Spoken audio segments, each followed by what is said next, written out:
Hola con todos, yo soy Mateo Arteaga, bienvenidos al laboratorio número 9 de Física para las Ciencias. En este laboratorio vamos a estudiar el equilibrio mecánico.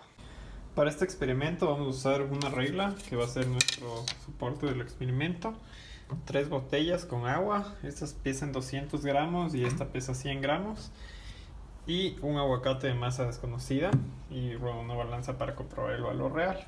En esta práctica vamos a hacer 3 experimentos. El primero es el equilibrio del torque, el segundo es el punto de equilibrio y el tercero es la determinación de una masa desconocida. En el primer experimento colocamos el pivote en el centro de masa de la tabla y ponemos los dos objetos pegados a la mesa. Entonces el primer objeto va cerca del pivote, el segundo objeto va un poco más lejos. El tercer objeto va a estar al otro lado del pivote y vamos a alejarlo lentamente hasta encontrar el equilibrio. Con la misma configuración ponemos la masa 3 en el centro de la tabla y la alejamos lentamente hasta encontrar el nuevo punto de equilibrio. Esto se va a dar un poco más allá entre las 3 masas. Finalmente colocamos una masa a 10 centímetros del pivote y ponemos nuestro peso desconocido desde el centro y vamos alejando hasta encontrar un balance de torques. Ahí podemos calcular la masa que tiene este objeto.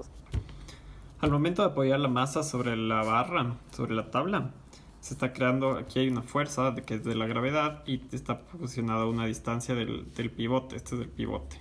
Y esto va a generar un torque, es como que esté rotando así, si estuviera rotando, pero lo que va a hacer es que se va a caer para abajo. Para contrarrestar este efecto y que el torque sea cero, se pone una masa en el otro lado con otra dirección que es opuesta a esta y con la misma fuerza de gravedad. Entonces el torque va a estar en el otro lado y estos dos pesos van a cancelarse y va a hacer que el torque se cancele.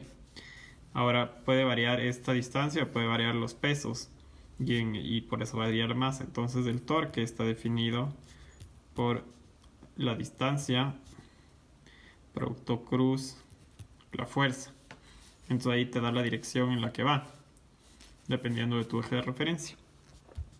Lo que vamos a hacer en este experimento es nivelar estos torques para que el torque total sea cero.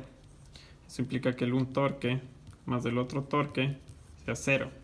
El un lado se cancele con el otro. Si pones otro peso aquí, que este torque se cancele con estos dos torques, se cancelen con el torque de este lado.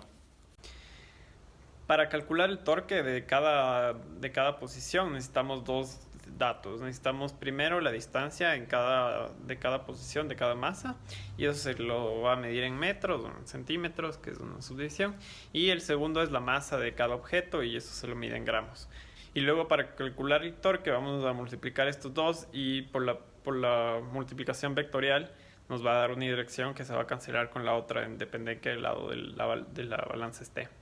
Unas observaciones en cuanto a fuentes de errores es el tamaño de las botellas, de donde se obtiene la masa, ya que no es un punto concentrado, porque idealmente tienes una distancia, pero como no tienes un objeto de masa puntual, sino un objeto grande, la masa se redistribuye entre menos 2 centímetros y más 2 centímetros, entonces al momento de hacer la suma y el cálculo de torques utilizando puntos puntuales, se te desplaza un poco el punto verdadero o teórico, ya que en verdad no está ahí, sino en otro lado. Y la suma no es sumativo poner dos masas y calcular el torque de cada uno y sumar, porque, o sea, dos torques no es igual a un torque del otro lado, porque hay este error de la posición de la masa. En conclusión, se pudo calcular muy precisamente el punto donde se necesita tener el torque para igualar las dos posiciones. En el primer experimento hubo un error de medio centímetro en casi todas las medidas y esto se debe a la imprecisión de la masa, no es exactamente 200 gramos y no está exactamente distribuida en todo este peso, entonces la división en el espacio también afecta el torque exacto que tiene que calcular para el teórico, porque ya como dije antes no son masas puntuales.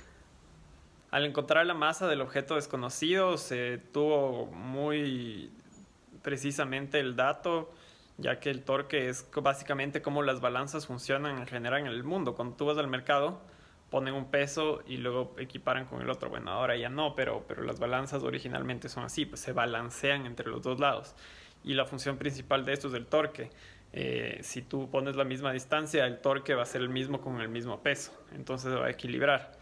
Ese es el concepto de las balanzas y cómo las usamos en el día a día. Ahora, si tú puedes variar la distancia, puedes calcular pesos diferentes usando este factor de la distancia, ya que los vectores son perpendiculares y se cancelan. Bueno, este fue un experimento muy fácil de hacer. Es recomendable tener, como yo hice, una regla plana, una tabla donde apoyarse, que no tenga un centro de masa muy distribuido y un poco homogéneo, sino algo finito y bien homogéneo. Eso ayuda al cálculo para despreciar básicamente el impacto de estas diferentes distribuciones de masa en la tabla y poder hacer un cálculo más fácil entre los objetos que se pone. Y nada, eso fue todo por hoy. Nos vemos la próxima semana con el nuevo laboratorio de Física para las Ciencias. Adiós.